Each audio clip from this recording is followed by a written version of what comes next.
Selamat datang lagi semuanya di malam minggu yang sangat kelabu. Sekarang kita akan kembali lagi diperlihatkan dengan Xiao Yan yang telah kembali membuka matanya dan melihat Ye Beijing yang masih berada di samping sambil memohon. Lalu Xiao Yan pada akhirnya merasa kewalahan dan Xiao Yan segera mengeluarkan beberapa ramuan suci dengan efek yang kecil. Xiao Yan segera menyerahkannya kepada Ye Beijing dan berkata bahwa ramuan ini tidak berguna. Lalu Ye Beijing dengan mata berbinar pada saat ini menerima obat yang diberikan oleh Xiao Yan. Dirinya langsung memakannya seperti makan permen.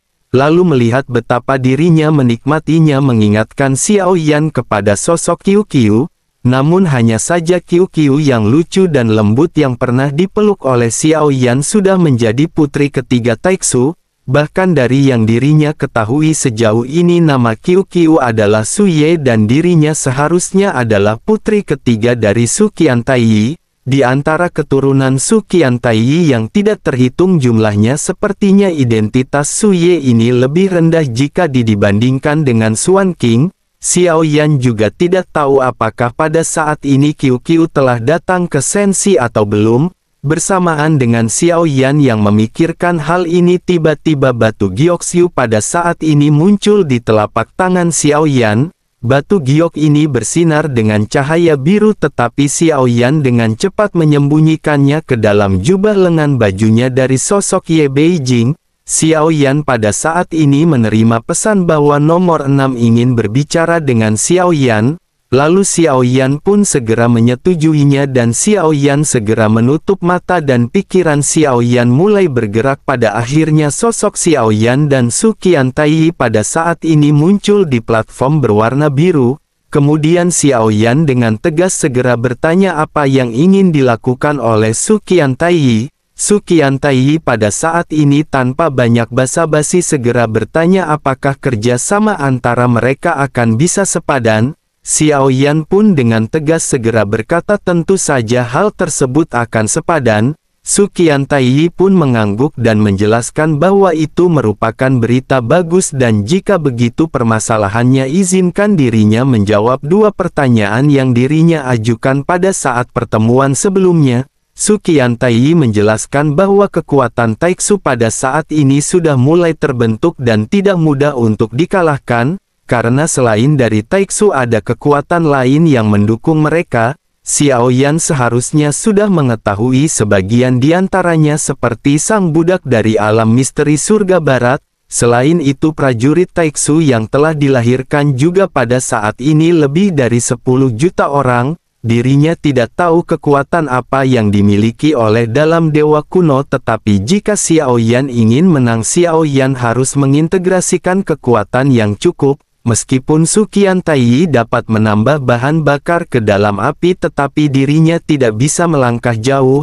Tentu saja Xiao Yan pada saat ini mengerti apa yang dimaksud oleh Su Qiantai. Sementara itu untuk yang mulia ratu sosoknya pada saat ini tidak ditahan oleh Taiksu. Dirinya telah berkali-kali diminta untuk pergi tetapi dirinya tidak ingin pergi. Dirinya menjelaskan bahwa dirinya akan menunggu seseorang untuk menjemputnya secara langsung. Xiao Yan mengangkat alisnya begituan mendengar apa yang dikatakan oleh Su Qiantai dan merasa bahwa kepergian prajurit Taiksu sebelumnya pasti ada hubungannya dengan Su Qiantai. Meskipun kemunculan Ye Beijing adalah salah satu faktornya, hal ini jugalah tampaknya menjadi alasan bagi Su Qiantai untuk menarik pasukannya mundur. Xiao Yan pun menghela nafas dan Xiao Yan pada saat ini segera berkata bahwa dalam pertempuran ini Taiksu harus dikalahkan. Xiao Yan pada saat ini mengesampingkan Ye Beijing karena Xiao Yan tidak ingin melibatkan Ye Beijing terlalu jauh.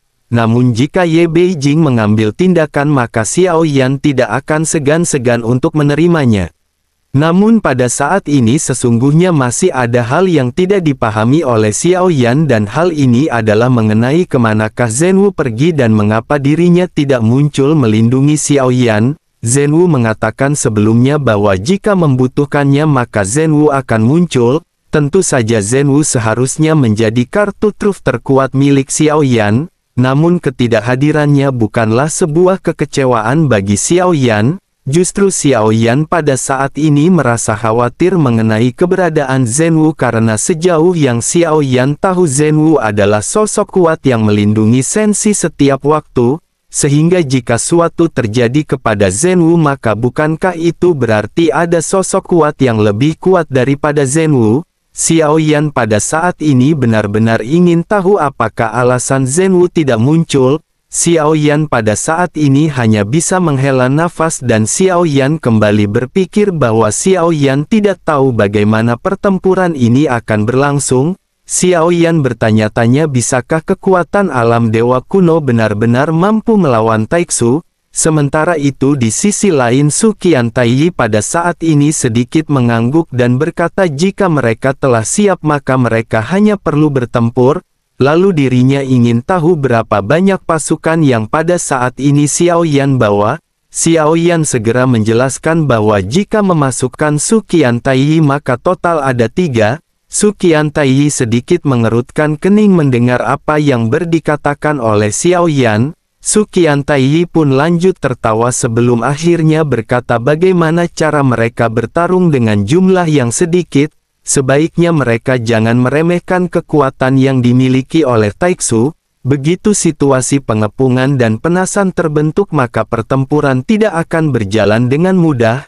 Menanggapi hal tersebut Xiao Yan pada saat ini segera berkata kepada Su Qiantai dengan nada tegas. Xiao Yan menjelaskan bagaimana Su Qiantai bisa kembali mencapai tahtanya jika dirinya tidak menghabisi kerabatnya sendiri.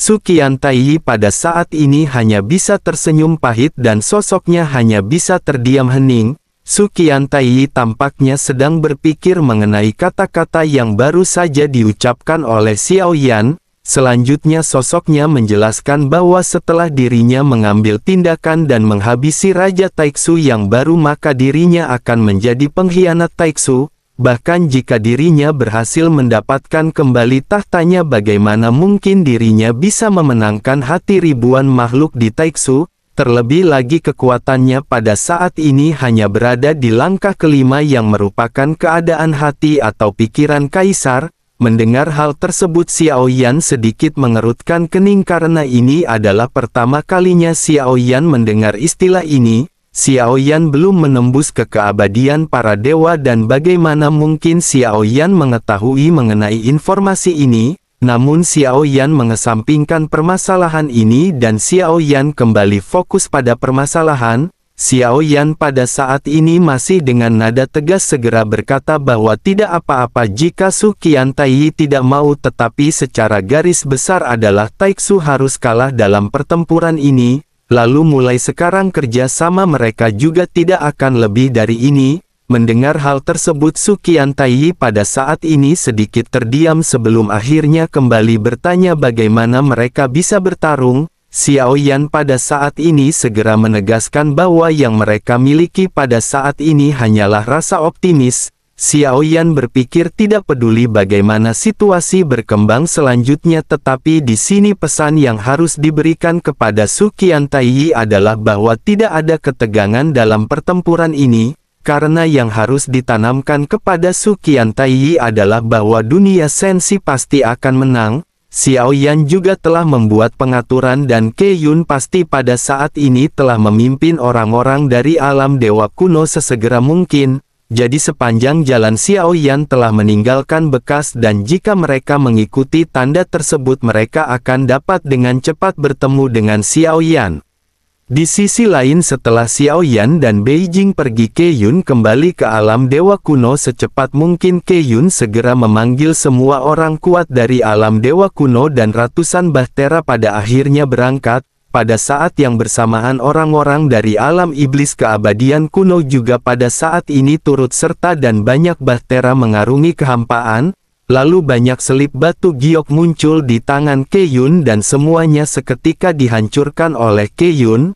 Ke Yun juga memerintahkan para prajuritnya untuk pencar dan mengumpulkan semua kekuatan yang ada. Sementara itu di inti dari markas Taixu pada saat ini terlihat banyak dewa Taixu yang tidak terhitung jumlahnya yang berbaris jumlahnya mencapai ribuan dan dari kejauhan dengan ukurannya yang besar, Mereka terlihat seperti tembok hitam yang menjulang. Kompas tempat di mana Xiao Yan berada pada saat ini tampak seperti setetes air di lautan jika dibandingkan dengan para prajurit Taiksu. Sementara itu Xiao Yan masih menutup matanya karena Xiao Yan pada saat ini masih melakukan perbincangan dengan sosok Su Qiantai. Su Qiantai pada saat ini segera kembali menjelaskan kepada Xiao Yan bahwa meskipun Xiao Yan memiliki rasa penuh percaya diri, Xiao Yan tidak boleh meremehkan Taiksu. Bahkan jika Su Qiantai tidak mengambil tindakan kali ini, pertempuran masih akan menjadi pertempuran yang besar. Terkecuali Xiao Yan memiliki kekuatan yang merupakan langkah ke-6 atau langkah menuju surga. Mustahil bagi Xiao Yan untuk bisa memenangkan pertempuran melawan Taiksu. Mendengar hal tersebut, Xiao Yan pada saat ini mau tidak mau segera bertanya mengenai kekuatan yang lebih kuat jika dibandingkan dengan Su Qiantai. Xiao Yan bertanya apakah selain dari Su Qiantai ada orang kuat tingkat keabadian lainnya yang berada di langkah ke-5. Su Qiantai pada saat ini menghela nafas dan sedikit menggelengkan kepalanya. Dirinya berkata bahwa pada saat ini banyak makhluk yang telah diciptakan dengan menggunakan jiwa, tetapi meskipun begitu Su Qiantai tidak mengetahui apakah ada sosok kuat yang telah diciptakan atau tidak. Xiao Yan pada saat ini sedikit terdiam mendengar apa yang dikatakan oleh Su Qiantai. Xiao Yan benar-benar terkejut karena ternyata Taiksu benar-benar menciptakan makhluk yang memiliki jiwa dan hal ini di luar kognisi Xiao Yan. Bahkan dapat dikatakan teknologistik Taiksu ini benar-benar sangat mutakhir. Melihat Xiao Yan yang terdiam, Su Qiantai pada saat ini segera kembali berkata bahwa itu saja yang bisa dirinya sampaikan. Dirinya pada saat ini berharap Yang Mulia membuat keputusan dengan baik. Mendengar hal tersebut, Xiao Yan sedikit terkejut karena hubungan mereka berdua tampak sangat aneh. Mereka berdua adalah musuh sekaligus sahabat dan keduanya memiliki tujuan masing-masing. Xiao Yan benar-benar tidak menyangka bahwa Xiao Yan akan mendapatkan hubungan kerjasama dan mendapatkan bantuan dari musuhnya. Xiao Yan pada akhirnya segera menghela nafas dan berkata bahwa dirinya sungguh senang bisa bekerja sama. Setelah mengatakan hal ini, Xiao Yan memutuskan untuk segera mundur dari alam dewa kekacauan. Begitu Xiao Yan keluar dan mengembalikan kembali kesadarannya, dan sebelum Xiao Yan membuka matanya, Xiao Yan merasakan ada sosok lembut yang pada saat ini meniban Xiao Yan. Xiao Yan tanpa sadar bergumam bahwa ini benar-benar terasa nyaman. Begitu mendengar gumaman Xiao Yan, sebuah suara lembut segera terdengar di telinga Xiao Yan. Suara tersebut bertanya apakah ini benar-benar terasa nyaman. Begitu mendengar suara ini barulah Xiao Yan tersadar dan Xiao Yan membuka matanya. Xiao Yan menatap ke arah sosok Ye Beijing yang pada saat ini berbaring di pelukan Xiao Yan. Xiao Yan pun dengan refleks pada saat ini segera menyingkirkan Ye Beijing dan sedikit mundur. Xiao Yan tidak menyangka bahwa Ye Beijing akan memanfaatkan situasi ini dan Xiao Yan segera memeriksa kondisinya. Tampaknya Ye Beijing hanya memeluk Xiao Yan dan tidak terjadi hal-hal yang diinginkan oleh Xiao Yan. Xiao Yan pada akhirnya kembali mengalihkan topik perbincangan dan Xiao Yan kembali mengeluarkan kuali. Xiao Yan pada saat ini berpikir bahwa ini adalah salah satunya cara bagi Xiao Yan untuk menghindari sosok Ye Beijing. Terlebih lagi setiap kali Xiao Yan memurnikan ramuan, kekuatan jiwa Xiao Yan akan meningkat. Meskipun kekuatan spiritual Xiao Yan belum menembus, tetapi Xiao Yan dapat dengan jelas merasakan bahwa kekuatan jiwanya telah banyak ditingkatkan melalui pemurnian berulang kali. Adapun peran kekuatan spiritual Xiao Yan di dalam pertempuran pada saat ini masih belum terlalu signifikan. Xiao Yan tidak memiliki keterampilan bertarung tingkat suci yang cukup kuat yang bisa dipadukan dengan kekuatan spiritual. Namun meskipun begitu, kekuatan spiritual ini dapat menangkal kekuatan spiritual lawan yang berusaha untuk menyerang Xiao Yan. Xiao Yan pada akhirnya terus-menerus tenggelam pada proses pemurnian dan Xiao Yan mengabaikan sosok Ye Beijing. Sementara itu di kehampaan yang luas pada saat ini terlihat ada banyak bahtera yang melesat dengan sangat cepat. kecepatannya sangat cepat jika dibandingkan dengan kompas yang dikendalikan oleh Xiao Yan dan Ye Beijing.